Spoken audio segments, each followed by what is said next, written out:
क्या नाम है? मैं आलोक कुमार आर्य, जिला उपाध्यक्ष भारतीय जनता पार्टी। इस कार्यक्रम में यहाँ आपका आज विकसित भारत संकल्प यात्रा जो अपने 13 गांव में आई है, उस निमित्त हम लोग एकत्र हुए हैं और प्रधान जी के माध्यम से, निजी सचिव जी के माध्यम से और सरकार की विभिन्न योजनाओं की जो चल रहे हैं उनके जनप्रतिनिधियों के माध्यम से हम लोगों ने ये कार्यक्रम कराया है।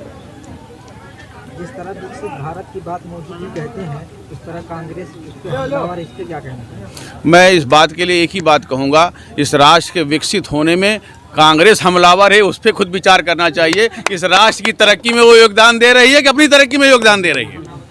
मैं मानना है कि इस राष्ट्र में बिना किसी जाति धर्म विभेद के जो मोदी जी की और योगी जी की योजना है उसका क्रियान्वयन 100% ग्रामीणांचलों में हो, उसके लिए भारत विकसित राष्ट्र बने, उस संकल्प के साथ हम पूरे क्षेत्र में जा रहे हैं और ग्रामीणांचलों में जाकर के अपने समाज के, अन्य समाज के लोगों को अवेयर कर रहे हैं कि आप अपने अधिकार के प्रति आप कर्तव्यशील रहिए और चिंतन करके भारत माता की जय के साथ उद्घोष करके मुख्य धारा में आते हुए भारत के विकास में योगदान दीजिए। जिस तरह मोदी जी विकसित भारत की बात करते हैं, अभी मैं वहाँ सर्वे कर रहा था मोतीगंज में, वहाँ एक मसला है, सांडों का बहुत बड़ा मसला है।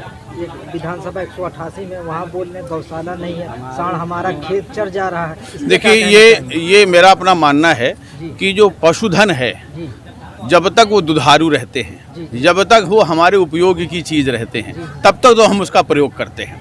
जब वो उपयोग की वस्तु नहीं रह जाते हैं तो छोड़ देते हैं। तो मेरा एक ही कहना है कि जैसे हम अपने अभिभावकों की चिंता करते हैं, वो हम दुधारू हैं तो हम उनका चिंतन करते हैं, जो दुधारू नहीं तो छोड़ दिया, ऐसा नहीं है। वो हमारी जिम्मेवारी है। गौधन का संरक्षण करना, संवर्धन करना मेरी जिम्मेवारी है। नैतिकता के नाते बहुत से विभाग ऐसे लोग हैं जो सही रूप से कार्य नहीं कर रहे हैं, अपनी जिम्मेदारी को समझें, उससे संबंधित विभाग के लोगों को बताएं और चिन्हित कराएं कि जो ऐसे आवारा पशु हैं उनको भी टैगिंग होने वाली है, और जो अपने घर में लोग पशु पाल रहे हैं उनको भी टैगिंग कराएं, जिससे चिन्हित हो कि आप जिम्मेदार हैं या विभाग गैर जिम्मेदार है। जब तक इसका चिन्हांकन नहीं होगा तब तक आपको अपनी जिम्मेदारी का एहसास नहीं होगा। गौवंश का संरक्षण करना इस राष्ट्र की संस्कृति से जुड़ा विषय है, इसलिए मेरा सबसे निवेदन है कि उनका उपयोग भी हम अपनी दिनचर्या में प्रयोग करते हैं, तो उनके संरक्षण की भी जिम्मेवारी हमारी है। 2024 को लेकर क्या कहना है? मैं ये कहूँगा कि अभी 3 राष्ट्रों में विजय की पताका भारतीय जनता पार्टी ने मोदी जी के और योगी जी के संरक्षण में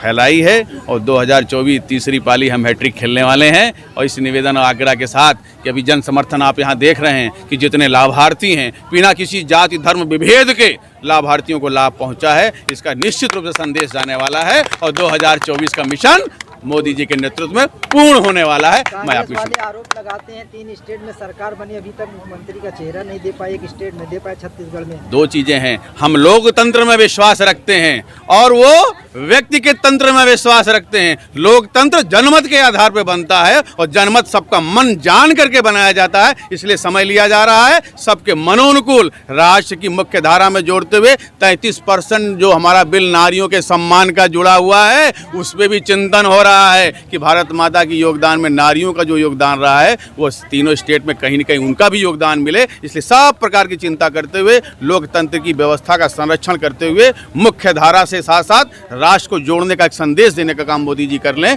इसलिए उस पर विचार भी हो रहा है, मंथन भी हो रहा है। परिणाम सार्थक आएगा। बहुत बहुत आभार।